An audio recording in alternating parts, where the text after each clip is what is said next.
नमस्कार दोस्तों, मेरा नाम आशीष है और आप देख रहे हैं आशीष की पाठशाला। आज हम कंप्यूटर फंडामेंटल सीरीज के इस दूसरे वीडियो में बात करने जा रहे हैं हिस्ट्री ऑफ कंप्यूटर के बारे में। तो चलिए हम वीडियो को शुरू करते हैं। अगर आपने इससे पहले वाला वीडियो नहीं देखा तो आप इस प्लेलिस्ट में ऊपर जा करके देख सकते हैं। तो चलिए बिना टाइम वेस्ट किए हम वीडियो को स्टार्ट करते हैं। तो सबसे पहले हम समझेंगे कि कंप्यूटर का इतिहास क्या होता है, यानी कि कंप्यूटर का इतिहास कैसे विकसित हुआ। तो सबसे पहले हम बात करेंगे कि कंप्यूटर का इतिहास बहुत ही पुराना है, यानी कि कंप्यूटर का इतिहास बहुत पुराना है। जो इंसान हमेशा से गणना करने के लिए, यानी कि कैलकुलेशन करने के लिए और अपने काम को आसान बनाने के लिए क्या करते हैं कि नए नए उपकरण बनाते रहते हैं, यानी कि नए नए जो है डिवाइसेस बनाते रहते हैं। जैसे जैसे समय बीतता गया वैसे वैसे उपकरण भी क्या होते गए, डेवलप होते गए, जिसमें से एक नया उपकरण मिलकर आया जिसका नाम हमने कंप्यूटर दिया। तो अब हम समझ गए कि कंप्यूटर का इतिहास बहुत पुराना है जो कि डेवलप करते करते बना हुआ है। अब कंप्यूटर का विकास यानी कि डेवलपमेंट कैसे हुआ उसको हम कुछ स्टेप में समझेंगे। जैसे कि सबसे पहला हमारा स्टेप 1 है, यानी कि चरण 1 है। इसमें हम प्रारंभिक गणना के जो उपकरण हैं, यानी कि पहले समय में जो गणना करने के लिए डिवाइसेस बनाए गए थे, एशिएंट कैलकुलेशन टूल्स थे, उसके बारे में समझेंगे। तो सबसे पहले इंसान को व्यापार के रूप में, कृषि के रूप में और निर्माण इत्यादि के लिए जल्दी और सही गणना की आवश्यकता होती थी, जो कि एक मशीन के द्वारा, एक यंत्र के द्वारा ही संभव हो सकता था। तो सबसे पहले हमारा जो चरण 1 है, प्रारंभिक गणना के जो एशिएंट टूल्स हैं, उसमें से सबसे पहला नाम हम लेंगे अबेकस का। यानी कि अबेकस जो है सबसे पहला, दुनिया का सबसे पहला गणना करने वाला यंत्र बनाया गया, जो कि चीन में बनाया गया था। चीन में लगभग आज से 3000 साल पहले इसका इस्तेमाल होता था। यह आपको अबेकस का यंत्र दिखाई दे रहा होगा। यह जो आपको यंत्र दिखाई दे रहा है इसी का नाम है अबेकस। इसकी मदद से कैलकुलेशन होता था, यानी कि यह लकड़ी का बना होता था जिसमें कुछ रॉड थे, यानी कि छड़ थे, और उन छड़ के बीच कुछ मोतियां लगी होती थी। उन मोतियों के हिसाब से ही हम क्या करते थे, गणना करते थे, यानी कि कैलकुलेशन करते थे। उसके बाद हम बात करेंगे अगले अपने डिवाइस के बारे में, नए उपकरण के बारे में, जिसे हम नेपियर बोन्स के नाम से जानते हैं। नेपियर बोन्स यह भी प्रारंभिक समय का उपकरण माना जाता है,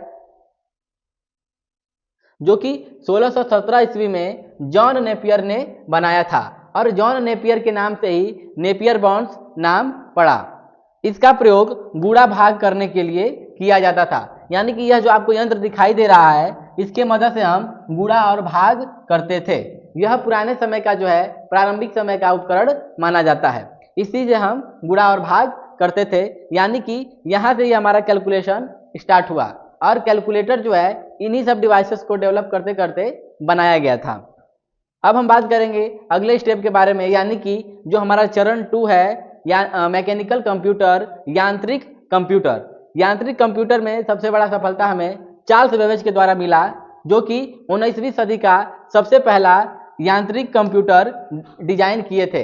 यानी कि चार्ल्स बेबेज ने ही क्या किया कि डिफरेंस इंजन और एनालिटिकल इंजन का आविष्कार किया, यानी कि खोज किया। इसी के बदौलत उनको कंप्यूटर का पिता भी कहा जाता है।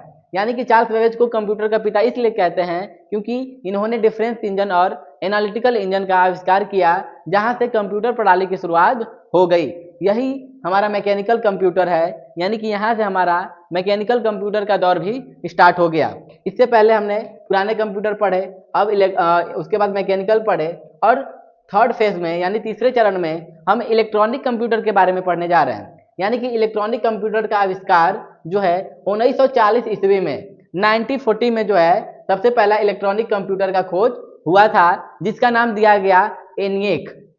एनिएक, ठीक है ना। इसका पूरा नाम होता है electronic numerical integrator and computer. यह हमारा एनिएक का फुल फॉर्म है, जो कि सन 1990 में जॉन माउचली और प्रेस्पर एकर्ट के द्वारा बनाया गया था। जॉन माउचली और प्रेस्पर एकर्ट ने मिलकर के 1946 ईस्वी में हमारा इलेक्ट्रॉनिक कंप्यूटर का आविष्कार किया, जिसका नाम है एनिएक, जो कि फर्स्ट कंप्यूटर भी है हमारा। इलेक्ट्रॉनिक कंप्यूटर में सबसे पहला कंप्यूटर हम एनिएक को मानते हैं, जिसकी साइज यानी कि जिसका आकार बहुत बड़ा था और इसका वजन भी बहुत अधिक था। ठीक है ना। इसका प्रयोग जो है वैज्ञानिक गणना के लिए किया जाता है, यानी कि इसका प्रयोग जब बनाया गया था तो वैज्ञानिक गणना के आधार पे, यानी कि वैज्ञानिक गणना करने के लिए एनिएक का आविष्कार किया गया था। अब हम एनिएक की तस्वीर को देखेंगे, यानी कि एनिएक कंप्यूटर जो है तस्वीर में कैसा दिखाई देता है यह मैं आपको बता दूं।